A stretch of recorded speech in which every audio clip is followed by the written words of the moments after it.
siyacela sithole leli thuba nalomzuzu osinikeze wona. uNkulunkulu wethu nanku umhlabeleli okhuluma kwezethu izimpilo othi uma singabantwana bakaNkulunkulu simele ukumdumisa uNkulunkulu kuhle simdumise ezihluphekweni nakulesi sikhathi esinjena siyamdumisa sithi akekho ongalinganiswa naye akekho ongafaniswa naye. uNkulunkulu wethu wena ungumnikazi wamandla wonke uwe wedwa owadala izulu wadala nomhlaba konke baba okusemhlabeni ukhona ngenxa yezwi lakho.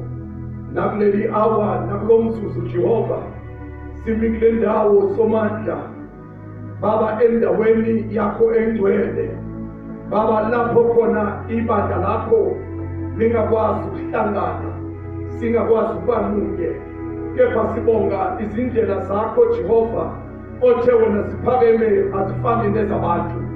Wathi uNkulunkulu wethu engcwele noma libabili lanihlangene khona ngegama lami yobakhona baba siyakholwa nakuleli hour nakulomzuzu ukuthi wena uNkulunkulu khona nanti izwi lakho baba ntambama khuluma ngalo kulomzuzu izwi lakho baba sisasho sithi sijuliswa ngoThixo ngokuthe wena masibe ngabagqibile ezweni lakho noma izihlupheko sibhekene nazo kepha siyazi ukuthi ezesikhashana wena umile unaphakade utheke baba yodlule izulu kudlule nomhlaba kepha lona izwi lakho somandla lemile unaphakade wathi baba liyakubuyela emuva lingawenza umsebenzi opheleleyo.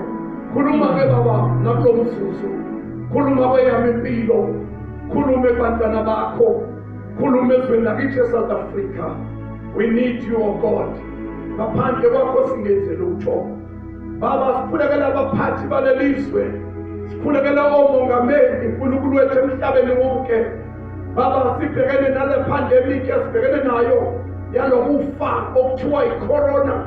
uNkulunkulu wethu engcwele sengathi ungaba nabo abaholi bakho somandla ngokuthe wena singabantwana bakho ezintweni zonke siqale sibakhulekele abaphathi balelizwe sebaba bahlanze Jehova baphathe ibandla lakho baphathe abantwana bakho baphathe isizwe sakho ngokwesaba. uNkulunkulu wethu engcwele sisondela naye upresident necabinet yonke sisondela uNkulunkulu wethu namakhansela sisondela nabo bonke ileadership uNkulunkulu wethu yebandla sithi uNkulunkulu wethu baphe iwisdom evela kuwe somandla ukuthi konke imithetho abayishayayo nesimiso abazibekayo kube isimiso uNkulunkulu wethu ezifanelekile lokuphatha kahle abantwana bakho. Utheke wena amakhosi bonke abekwa nguwe okwethu ukuthi sibakhulekele somandla sibalethe kuwe sithi ngenelela izimpilweni zabo. uNkulunkulu wethu baphe ukuhlakanipha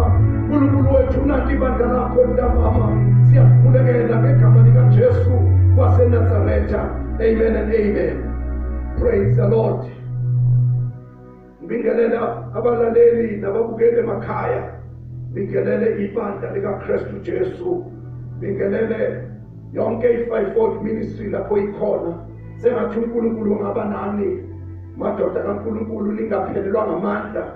Sisesikhathini lapho ibandla livivinywa khona sisesikhathini lapho yonke into ingekho stable lapho yonke into inyakaza imisebenzi yaphela economy iyehla iyenyuka zonke izinto akukho ongakwethemba nalokho kade ucabanga ukuthi akuzunyakaza kuyanyakaza manje. Sesikhathini lapho khona wonke umuntu bebiza ukuthi abheke ukuthi udleni ufundeni kusekuhle. Ngiyayithanda izwi kaNkulunkulu ngoba likubekile konke ukuthi kuzofika isikhathi esinje emhlabeni wonke lapho singayikwazi khona ukufellowshipa ndawonye lapho singayikwazi khona even ngisho ukushumayela izwi likaNkulunkulu sekuyobiza ukuthi wena udleni wena ufunde kanjani ngalesikhathi ufundiswa. Isikhathi lesi sokuvivinywa, isikhathi lapho wonke umuntu kufanele ayigojeni wakhe, ayisekho ikeyboard, abasekho abazalwane, abasekho ama-worshipper, bathi biza ukuthi kulelo khona kulona umbize umdala wezinsuku athi uDavide bonke abalaziyo igama lakho bona bayakwethemba. Isikhathi lesi madoda kaNkulunkulu kubiza ukuthi uyamazi yini yena uNkulunkulu esimkhonzayo. Isikhathi lesi sokuthi wonke umuntu alekhoneni lakhe amesikhaleni athi Jehova nansi ifamily yami nabantwana bami. Usho njalo uNkulunkulu wendalo uthi uMose tshela abantwana baka-Israyeli ukuthi akube leyo naleyo ndoda ibhixe igazi kuma-doorpost ukuze makufika ingilosi yokufa ngayibona igazi yona izodlula. He will pass over because there is death already in that family. When the angel of death sees the blood of the Lamb, he will pass over your family. They won't be touched because God is with us. Hallelujah. Ngiyafisa ntambama sibuke kafishane izwi bese siyakhuleka egameni likaJesu Kristu. Nakamazwi, the book of Matthew, Ncwadi kaMateyu chapter number 14. Ngiyafisa ulithathe nawe iBhayibheli lakho lapha ekhaya, uthathe iBhayibheli lakho eliyizwi likaNkulunkulu. Uthi uNkulunkulu kungadlula izulu kudlule nomhlaba, kepha amazwi ami wona amile ungunaphakade. Isikhathi lesi lapho kungasadingeki khona ma-magic, isikhathi lesi kungasadingeki khona izinto zaleli lizwe, kodwa isikhathi lesi sezwi likaNkulunkulu athi uma echaza umpostoli Pawuli athi izwi lesiphambano lona lingubula kwababhubhayo, kodwa kithina lingamandla abantu abazosurvive kulezi insuku, abantu ababambe ukusho kaJehova, abantu ababambe izwi likaNkulunkulu, ngoba yonke into iyanyakaziswa kodwa into engeke inyakaziswe izwi likaNkulunkulu. uJehova uqobo uthi ngiyasifunga mina athi amazwi amile ungunaphakade. Whatever God says in his word, it shall come to pass, whether you like it or you don't like it, but the word of God shall come to pass. Kuyenzeka kube ngazuthi uJehova izwi lakhe lenzeki, but I'm here to tell you that whatever God has spoken, it shall come to pass. uNkulunkulu abiza ubumnyama abiza ukukhanya phakathi kobumnyama. uNkulunkulu abiza peace phakathi kwestorm, ubiza izinto ezingekho zibe khona. uNkulunkulu akhipha amanzi edwaleni ngezwi lakhe. Izwi likaJehova linamandla. Baba ukusho kwezwi lakhe uyekele yonke enye into ngoba inakusiza ngalutho. Zonke izinto ziyafika zedlule, kodwa izwi likaNkulunkulu limile ungunaphakade. Praise the Lord. Asifundeni izwi. Matthew chapter number 14. Sizofunda from verse number 22. Wayesecinezela masinyana abafundi bakhe ukuba bangene emkhunjini bamandulele ukuya phesheya aze amukise izibuko. Esezimukisile izibuko wenyukele entabeni eyedwa ukuyokhuleka. Sekuhlwile wayeyedwa lapho, kepha umkhumbi wawususukile, amastadiyo amaningi emhlabathini. Ushukunyiswa ngamanzi ngokuba umoya wawuphambene nabo. Ngomlindo wesine wobusuku weza kubo ehamba phezu kolwandle, kepha abafundi sebembonile ehamba phezu kolwandle bashawa luvalo bethi isithunzi, bakhala ngokwesaba. Kodwa uJesu wakhuluma kubo masinyane wathi, imani isibindi, imina, ningesabi. Petro wayesephendula wathi kuye, Nkosi, uma kunguwe isho ukuba ngize kuwe phezu kwamanzi. wayesethi woza wehla-ke uPetro emkhunjini wahamba phezu kwamanzi weza kuJesu.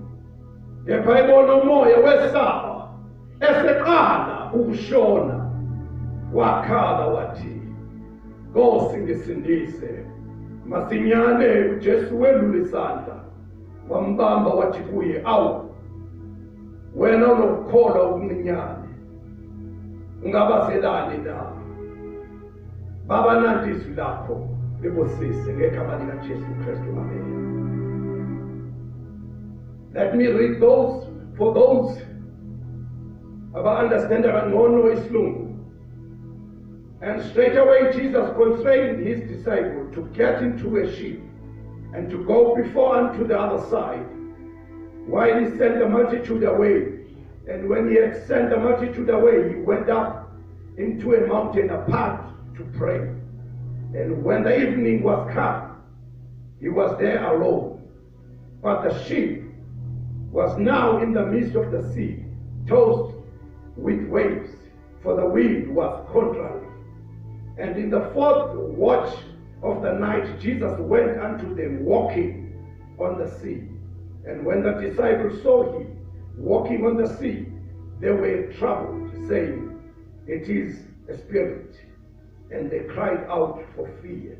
But straightway Jesus spake unto them, saying, Be of good cheer, it is I, be not afraid. And Peter answered him and said, Lord, if it is, be thou, bid me come unto thee on the water. And he said, Come. When Peter was come down out of the ship, he walked on the water to go to Jesus. But when he saw the wind boisterous, he was afraid, and beginning to sink, he cried, saying, Lord, save me. And immediately Jesus stretched forth his hand and caught him, and said unto him, O thou little faith, wherefore did thou doubt? Namhlanje mbukele ekhaya, ngiyafisa sibuke kafishane le ndaba esifunde kuyona lapho uJesu khona lithi izwi likaNkulunkulu wayeseqedile ukwenza izimangaliso, wakhuluma kubafundi bakhe wathi kubo, make siwelele ngaphesheya. Praise the Lord. Lithi iBhayibheli uma eqeda ukusho njalo yena wakhuphuka waya entabeni. Praise the Lord. Eyokhuleka eyedwa. Hallelujah. Ngiyamthanda uJesu ngoba njalo uma eqeda ukwenza isimangaliso, into yokuqala bebeye akade ejwayele ukuyenza ubehamba aye entabeni ayokhuleka, ngoba each and every time kukhona into uNkulunkulu akusebenzisa kuyona, akusona isikhathi sokuthoma, akusona isikhathi soku-advertisa, akusona isikhathi sokubonisa amandla akho. Ngiyakhumbula ngelinye ilanga uma sikwenye inkonzo uNkulunkulu ekhuluma kimi ukuthi mangikhuleka nomunye umntwana obehlezi esihlalweni engakwazi ukuhamba, ngahamba ngayekhuleka kodwa inhliziyo yami inongabaza, ngizibuza umbuzo ukuthi what if engasindi lo mntwana? Abantu bazongihleka, abantu bazothi bengicabanga ukuthi nginamandla. But it's not about me. God told me, akusindaba yakho wena kwakho ukuthi wenze izwi lami. Uma ethi uNkulunkulu ubeka izandla kwabagulayo, akasho ukuthi thina sizobaphilisa. Iyo lento ngingakwazi uku-advertisa, ngithi lethana abagulayo ngoba ngimazi uNkulunkulu wami ukuthi uzophilisa abani, uzosukumisa abani, uzovula abani amehlo. Kodwa kwami ukwenza intando kaNkulunkulu. Uthe uJehova siyobeka izandla phezu kwabantwana bakhe, uyena obaphilisayo, akusiyena umkhize.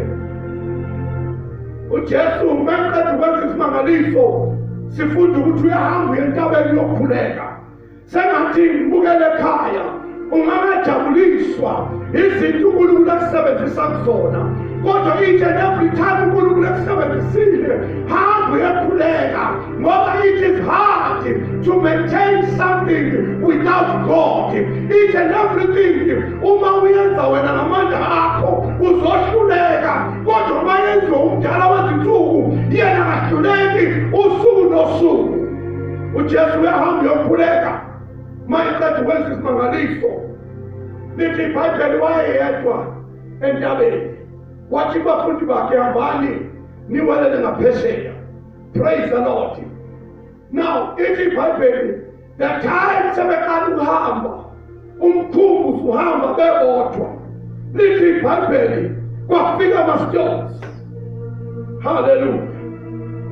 Ngizothi namhlanje ibandla likaNkulunkulu lisenkingeni, abantwana bakaNkulunkulu babhekane nama-storms, and it seems as if uNkulunkulu akekho ezimpilweni zabo. Isikhathi lesi uJesu esentabeni, kodwa into engiyithandayo noma esentabeni kwangasho ukuthi akekho. Khona isikhathi mzalwane la uNkulunkulu ebonakala ngathi akekho khona.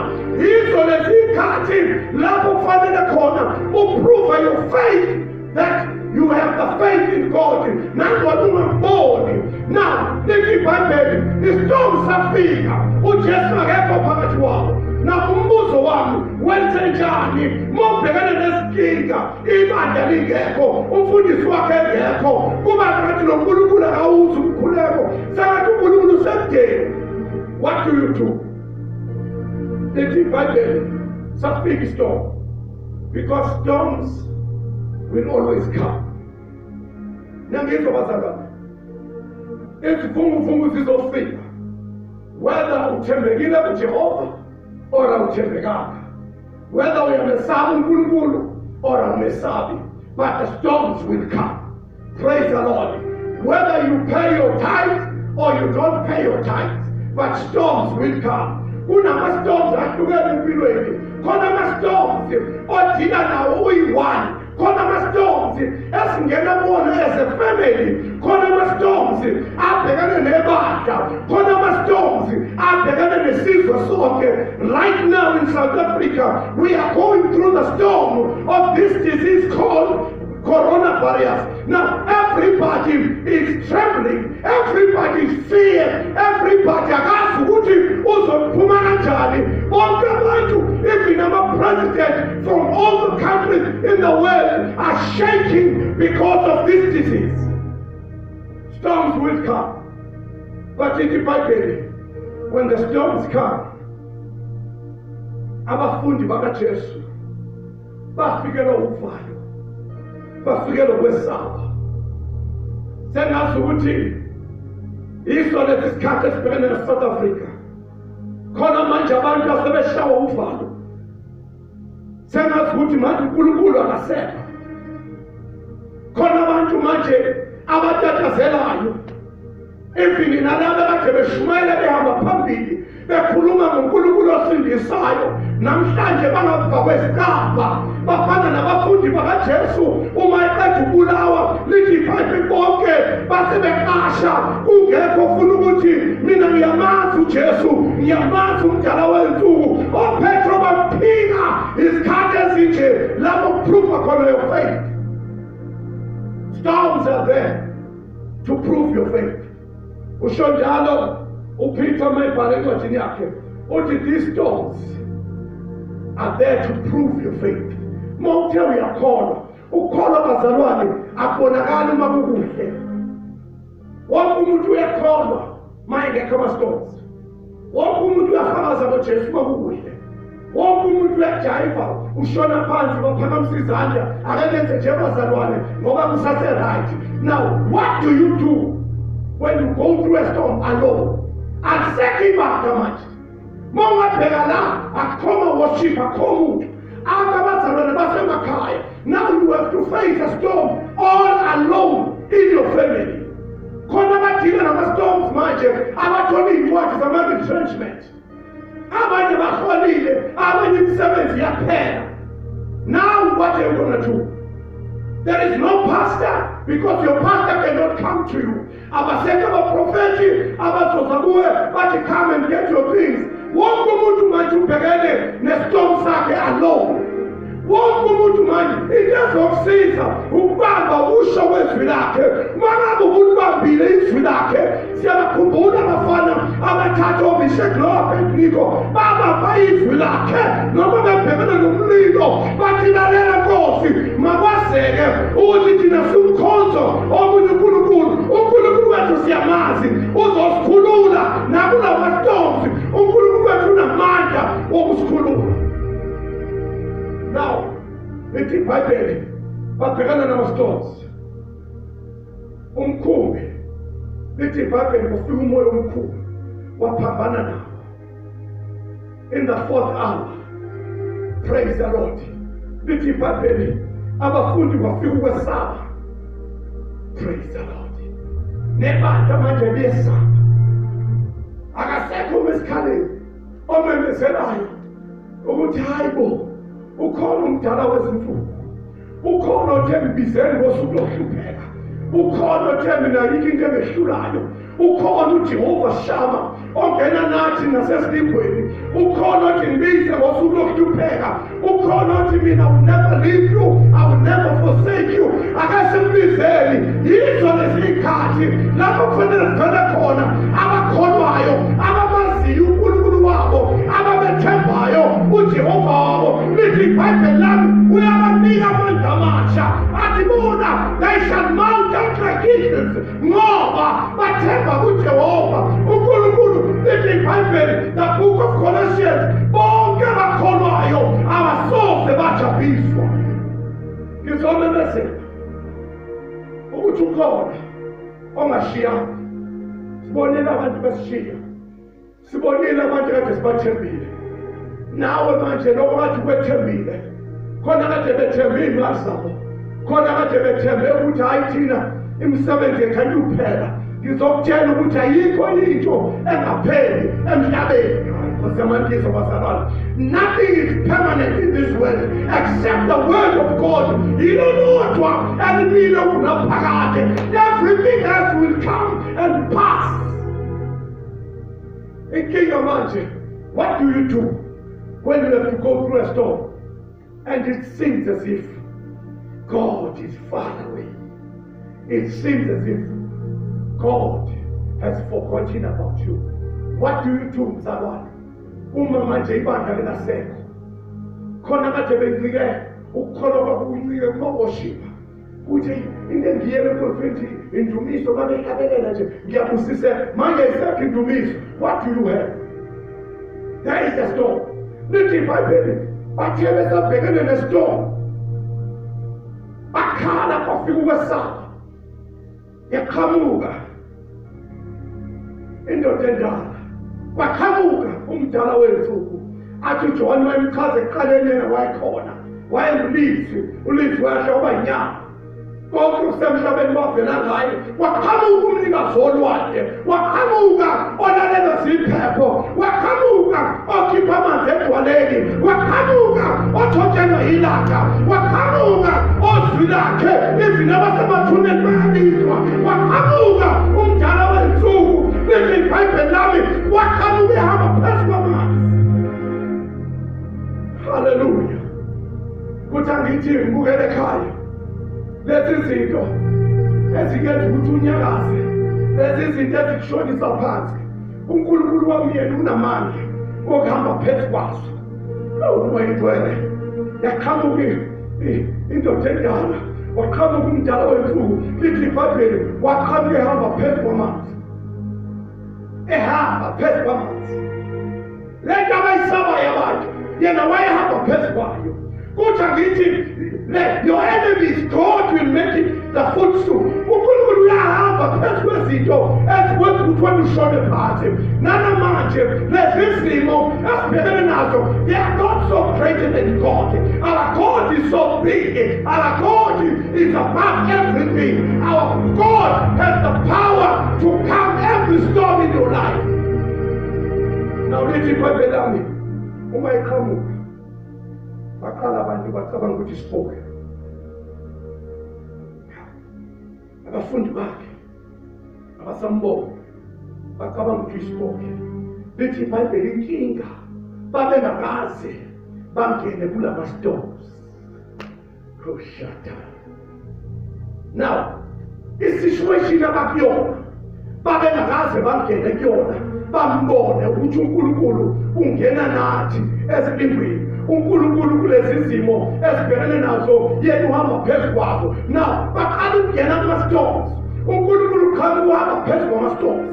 Lithi iBhayibheli bathuka bashaya uvalo bathi sibongo kunabantu namhlanje uNkulunkulu empilweni yabo wenze istorm. He created a storm so that he can reveal himself that he is God Almighty. He is God, Jehovah Shammah. He is who he is. Uze umazi uNkulunkulu kubizwa sometimes akufaka esibhedlela uze umazi ukuthi idahila. uNkulunkulu sometimes ufundisa ngenye indlela ukuthi yena uJehova phezu kwawo wonke ama-situation.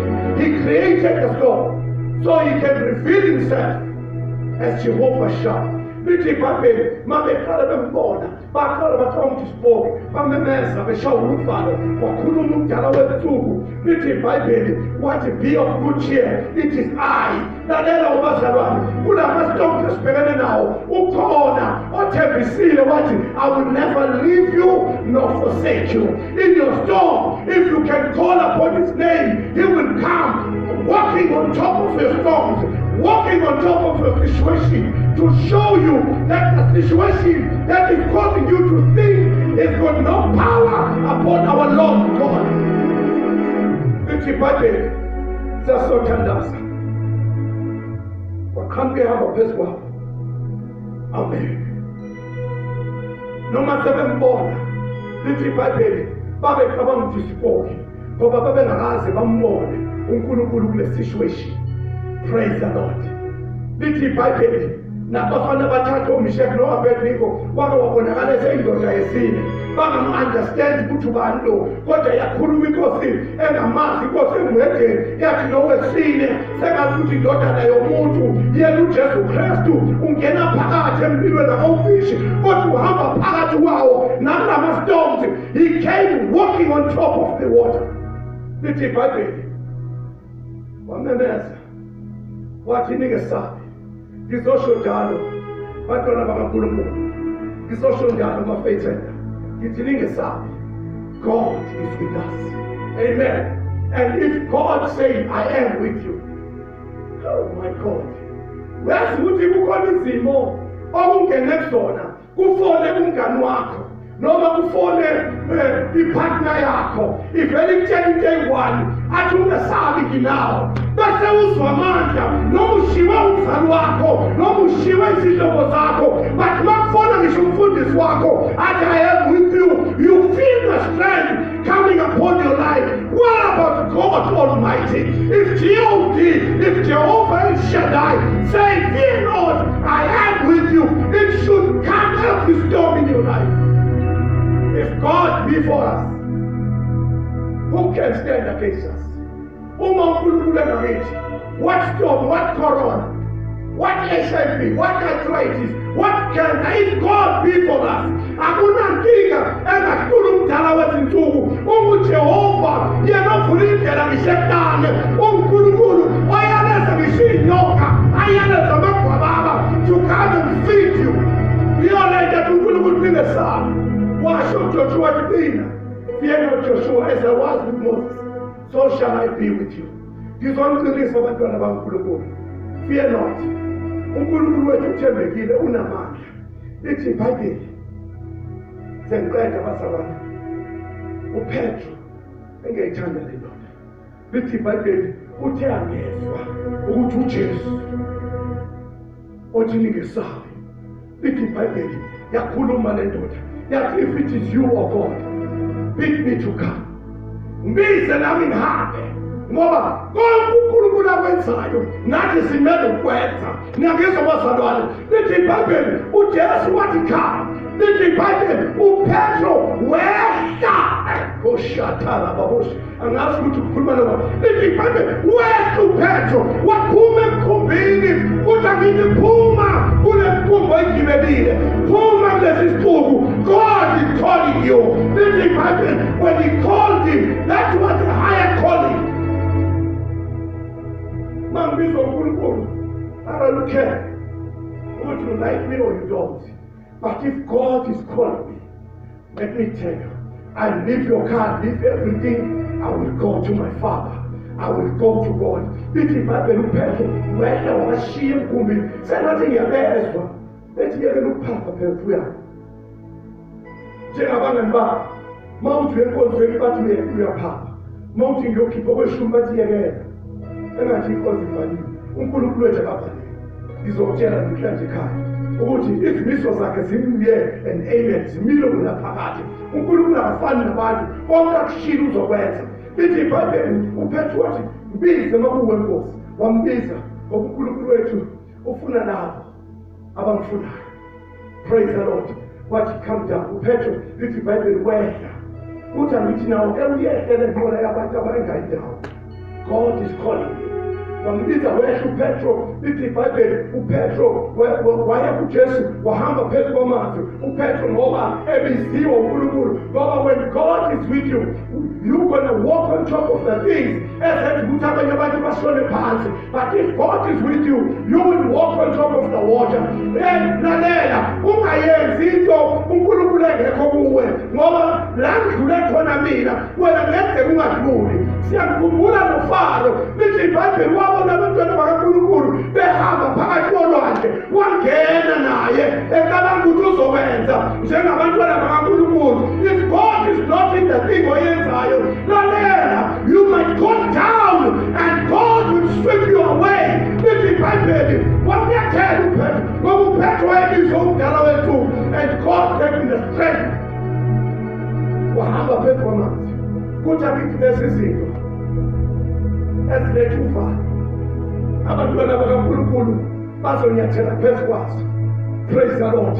Abanye abantu bazoshona phansi but abahamba noNkulunkulu abazokwesaba ukufa kodwa bazohamba phezu kwabo ngoba noma sifa vele kuyizuzo kuthina noma siphila asiziphileli thina but Christ lives in me. Usho njalo uPostoli Paul uthi akusemini ophilayo but Christ lives in me. That is why I cannot compromise with my God. I will always praise my God. I will always worship my God. Whether the church is here or not, I will always praise his name because I know him. Uthi utafute bonke abantu igama lakho bona bayathembela wanyathele phela njengiyathandaza. Lithi iBhayibheli wahamba uPetro wahamba phezu kwamanzi. Angazi ukuthi ngubani kodwa uNkulunkulu uthi uzonyathela lapho abantu besika khona as long as uhamba ubheke emphelelisi wokholo lwakho ungalinabo ulwandle ubheke insika yefu mayinyakaza yona unyakaza kanye nayo mayinyathela yena unyathela kanye naye. Lithela iBhayibheli ibandla laqala belingenzi lutho kodwa belibheka uMose uMose eqhubekela phambili nalo lulandele noMose akabhekile ibandla kodwa ubheka insika yefu mayinyakaza bese iyanyakaza. Kuthi angithi abazalwane abantu abazophumelela abantu abazobheka insika yefu utheni lithi iBhayibheli uPetro ebheke kuye sengathi ngiyambona ephakamisa amehlo akhe entabeni ebhekile umqalisi nomphelelisi. Lithi iBhayibheli he began to walk on top of the water. Esahamba safika isitha ngoba isitha siyafika bazalwane sikutshela ukuthi what if. Lithi iBhayibheli uPetro uthe esalalela isitha ebheka phansi amanzi ekabaka ingqondo yakhe esebuyele enyameni esephumile kuspiriti esebheka amanzi. Lithi iBhayibheli he began to sink. Kuthi angithi bazalwane we may look like we are sinking. We may look like the church is beginning to sink. Praise the Lord. I know what is it manje siyajabula amadimoni ayajabula ukuthi nawe ibandla kaJehova lihlangane ayisekho le atmosphere esiyicreator masihlangene ngoba uma ibandla kaNkulunkulu lihlangene limunye linhliziyonye uthi uNkulunkulu nanoma yini abayicelayo mina ngizoyenza athi uma nihlangene emhlabeni noma khona libophayo mina ngizobopha ezulwini. Now the enemy lithi Bible John 10 verse 10 isela lizile to divide and rule. Now the enemy is happy ukuthi ibandla kaNkulunkulu alihlangane. But the devil is a liar. There is a social media. I can reach there and the word of God is moving like the waves. Praise the Lord. Ngizomqinisa namhlanje ukuthi phezu kwalesi storm God will cause you to go to walk on it. And it's in Bible, Petro begin to sink. Namanje ungathi ukuthi siyathula kanti ukhona othi ngibizeni ngosuku lokuhlupheka. Lithi iBhayibheli wamemeza uPetro what Lord have mercy on me. Bengingazi wabazalwane ukuthi uNkulunkulu can invest his power on something that is sinking. He demonstrates his power. Our God, when you call him, even when you're going down, he stretches his hand to lift you up. He lifts me up. It's if I did Jamaican